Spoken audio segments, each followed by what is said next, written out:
오늘 본문은 본 시편을 기록한 아삽의 마음이 크게 바뀌어지고 있는 것을 보여줍니다. 어떻게 바뀌어집니까? 먼저 그는 13절과 14절에서 뭐라고 말했죠? 13절 14절 보시면 내가 내 마음을 깨끗하게 하며 내 손을 씻어 무죄하다 한 것이 실로 헛되도다. 나는 종일 재난을 당하며 아침마다 징벌을 받았도다. 무슨 말이죠? 내가 깨끗하게 살려고, 죄를 짓지 않고 살려고 아무리 애를 써도 소용없다. 아무 의미가 없다. 나는 나름대로 깨끗하게 살았고 또 깨끗하게 살려고 애를 쓰는데 나는 날마다 괴로움을 당한다. 징벌을 당한다. 라고 어떻게 보면 하나님을 향해서 원망하고 불평하는 그런 모습, 그런 생각 우리가 보았죠. 그런데 21절, 22절 오늘 본문 보면 이런 아삽의 마음, 이런 아삽의 생각이 어떻게 바뀌어집니까?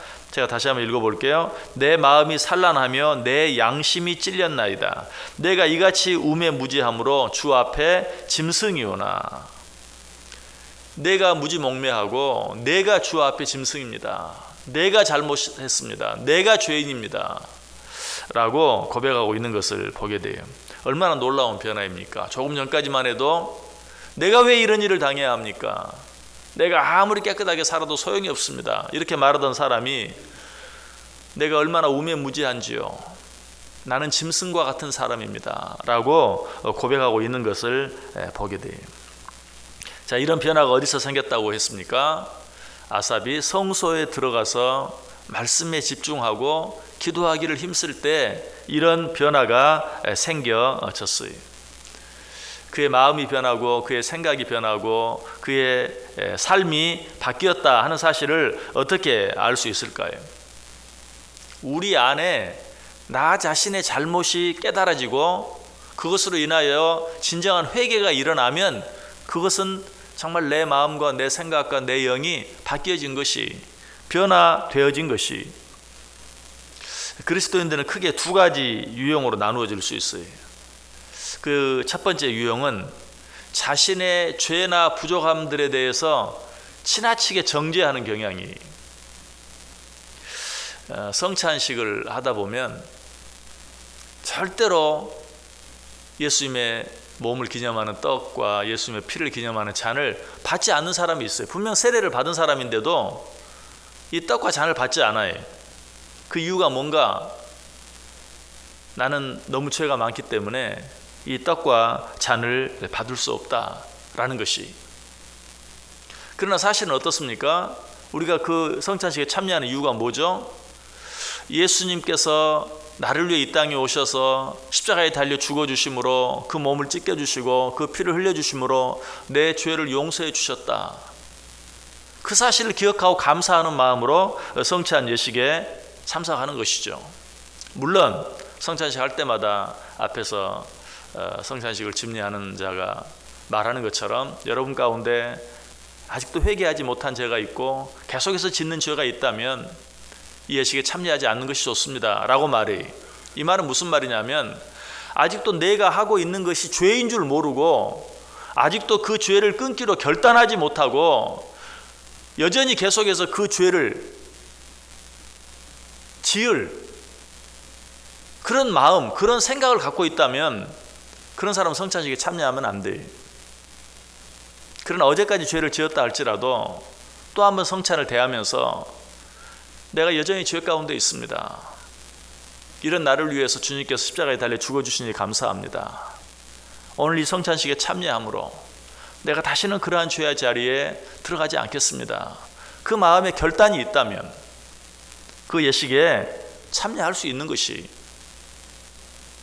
그럼에도 불구하고 나는 죄인이기 때문에 이 모든 죄의 문제에서 완전히 해결되기까지, 여러분 그런 때가 언제 오겠습니까?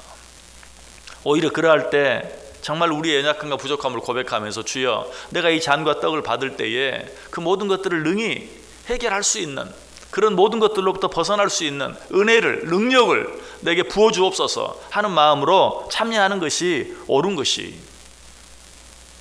끝까지 내가 내 힘으로 내 죄의 문제를 해결할 때까지는 이 예식에 참여하지 못하겠습니다 하는 것은 오히려 예수님의 십자가를 헛되게 만드는 것일 수도 있어요. 그런데 간혹 그런 분들이 있어요. 자, 그렇다면 또 다른 한 가지 유형은 어떤 것입니까? 이런 사람과는 정 다르게 자신의 어떤 부족함이나 죄에 대해서 지나치게 관용적인, 지나치게 쉽게 생각하는 그런 사람이 있어요. 이런 사람들은 뭐 죄에 대해서 회개하려고 하지도 않고 죄책감도 없어요. 이런 사람은 아까 그 첫 번째 유형과는 달리 그저 성찬식에 참여함으로 말미암아서 그냥 내 죄의 문제가 저절로 다 해결되어지고 나는 거기에 대해 죄책감도 느낄 필요가 없고 회개할 필요도 없는 것처럼 생각하는 그런 부류의 사람이라고 말할 수 있어요. 이 두 가지 유형 어떻습니까? 모두 다 잘못된 것이, 우리는 우리의 죄에 대해서 진정으로 애통해하는 마음이 있어야 되고, 그리고 그 죄의 문제를 해결해 주신 예수 그리스도 앞에, 그 십자가 앞에 나의 모든 죄를 내려놓음으로 죄로부터의 자유함을 얻을 수 있어야 돼요. 진정한 회개가 있어야 한다는 것이죠. 탕자의 비유가 이런 회개에 대해서 잘 가르쳐 주죠. 탕자는 자기 죄를 깨달았어요. 누가복음 15장 18절 19절에 보면 내가 일어나 아버지께로 가서 이르기를 아버지여 내가 하늘과 아버지께 죄를 지었사오니 지금부터는 아버지의 아들이라 일컬음을 감당하지 못하겠나이다. 나를 품꾼의 하나로 보소서 하리라. 내가 내 죄를 감당할 수 없나이다. 죄에 대해서 느꼈어요. 깨달았어요. 그러나 이것이 진정한 회개는 아니. 여기에서 그치면 안 돼. 탕자는 어떻게 했습니까? 누가복음 15장 20절에 보면 이에 일어나서 아버지께로 돌아가니라. 죄책감을 느끼는 것으로 끝나지 아니하고 죄인이라고 고백하는 것으로 끝나지 아니하고 그 자리에서 일어나서 아버지에게로 돌아갔다. 여기까지가 진정한 회개예요. 이런 회개가 우리 속에 있을 때 우리의 모든 것이 바뀌어지고 우리의 모든 것이 변할 수 있어요. 욥기서도 자세히 보면요, 42장이라는 긴 장으로 되어 있는데 그 전체 내용의 대부분이 오늘 아삽이 처음에 고백했던 것처럼 내가 뭘 잘못했습니까? 내가 무슨 죄를 지었습니까? 라는 자기의 의로움을 주장하는 내용이 거의 대부분이에요. 그런데 욥이 그렇게 말할 때까지는 상황이 하나도 바뀌어지지 않아요. 변하지 않아요. 오히려 점점 더 어려워져요. 그런데 그 모든 상황이 언제 바뀌어지고 변화되었는가? 욥이 하나님 앞에서 진정으로 회개했을 때, 욥기 맨 마지막 장, 욥기 42장 6절에서 그러므로 내가 스스로 거두어드리고 티끌과 죄 가운데서 회개하나이다. 욥 정말 위대한 사람이었어요. 훌륭한 사람이었어요. 동방이 의인이라고 칭찬을 받을 만한 사람이었어요. 나 같은 사람이 어디 있냐고 말할 만한 사람이었어요. 그런데 내가 뭘 잘못했습니까? 나 같은 사람이 어디 있습니까? 왜 나에게 이렇게 하십니까? 라고 말할 때는 아무것도 바뀌어지지 않았어요. 오히려 점점 더 어려운 시간만 계속되어졌어요. 그러나 하나님 앞에서 온전히 뉘우치고 회개할 때, 티끌과 죄를 뒤집어 쓰고 회개할 때 삽시간에 모든 것이 바뀌어지고 변화되어지고 새로워지는 체험을 하게 돼요. 오늘 시편 기자 아삽도 마찬가지. 이전에는 자기 주변에 있던 모든 사람들이 악인이었어요. 오직 자기만 의로웠어요. 내가 아침마다 내 손을 깨끗하게 하는 것이 다 어사다. 이렇게 살 필요가 뭐가 있는가? 나보다 악한 저들도 더 잘 사는데 나도 저들처럼 이제 마음대로 살겠다. 이런 모습이었어요. 그러한 모습을 지금 아삽은 오늘 본문에서 뭐라고 표현하고 있어요? 저 사람들은 다 짐승이고 나만 사람이다. 그런데 성소에 들어가서 하나님 말씀을 듣고 하나님께 기도하는 중에 어떻게 바뀌었어요? 다른 사람들이 짐승이 아니라 자기 자신이 짐승임을 깨달은 거예요. 내가 이같이 우매무죄함으로 주 앞에 짐승이오나. 내가 주 앞에 짐승입니다. 이전에는 그걸 몰랐습니다. 다른 사람들만 짐승이라고 생각했습니다. 나만 사람이라고 생각했습니다. 그러나 깨닫고 보니 내가 우매무죄하고 내가 짐승입니다 라고 고백하고 있어요. 우리도 자주 그렇게 말하죠. 저 짐승만 또 못한 놈. 이런 말이 언제 나옵니까? 나는 깨끗하다고 생각할 때, 적어도 내가 그 사람보다는 훨씬 더 낫다고 생각할 때, 이런 가운데서는 아무것도 바뀌지 않아요. 변하지 않아요. 내가 짐승임을 깨닫게 될 때 모든 것이 바뀌어져요. 모든 것이 변화되어져요.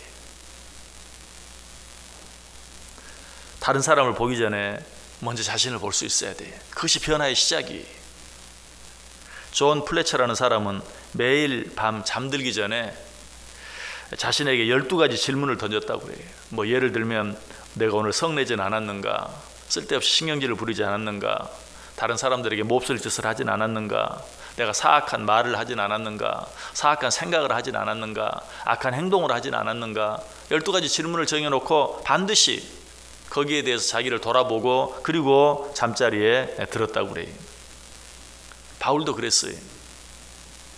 고린도전서 9장 27절에 보면 내가 내 몸을 쳐 복종하게 함은 내가 남에게 전파한 후에 자신이 도리어 버림을 당할까 두려워함이로다.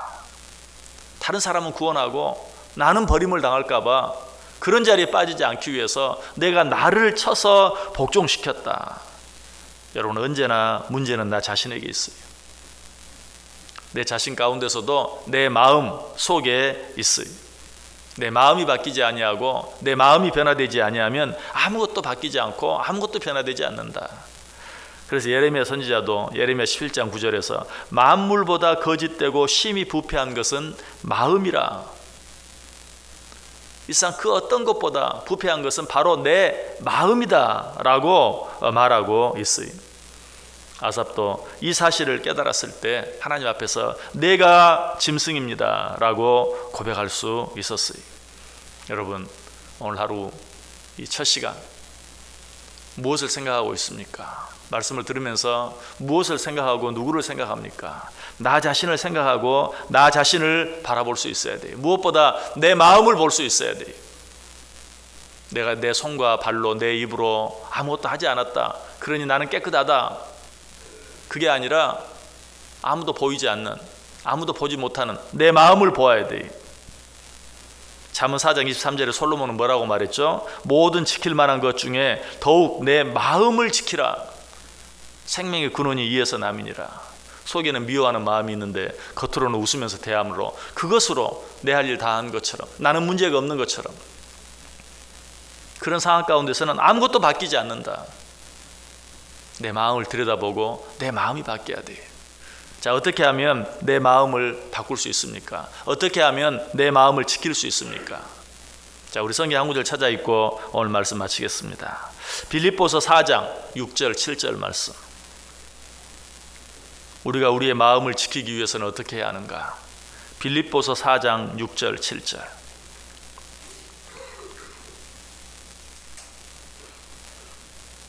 빌립보서 4장 6절 7절 같이 읽습니다. 아무것도 염려하지 말고 다만 모든 일에 기도와 간구로 너희 구할 것을 감사함으로 하나님께 아뢰라. 그리하면 모든 지각에 뛰어난 하나님의 평강이 그리스도 예수 안에서 너희 마음과 생각을 지키시리라. 아멘.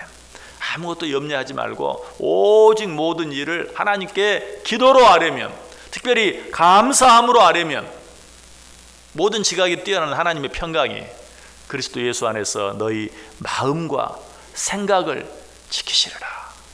오늘 이 시간에 꼭 그렇게 기도하시길 바랍니다. 이 하루 무엇보다도 내 마음, 내 생각을 붙들어 주옵소서, 지켜 주옵소서. 그래서 그 마음과 생각으로 말미암아 내 입에서 나가는 말, 내 손과 발의 모든 행동이 달라지게 하시고 변화되어지게 해 주옵소서.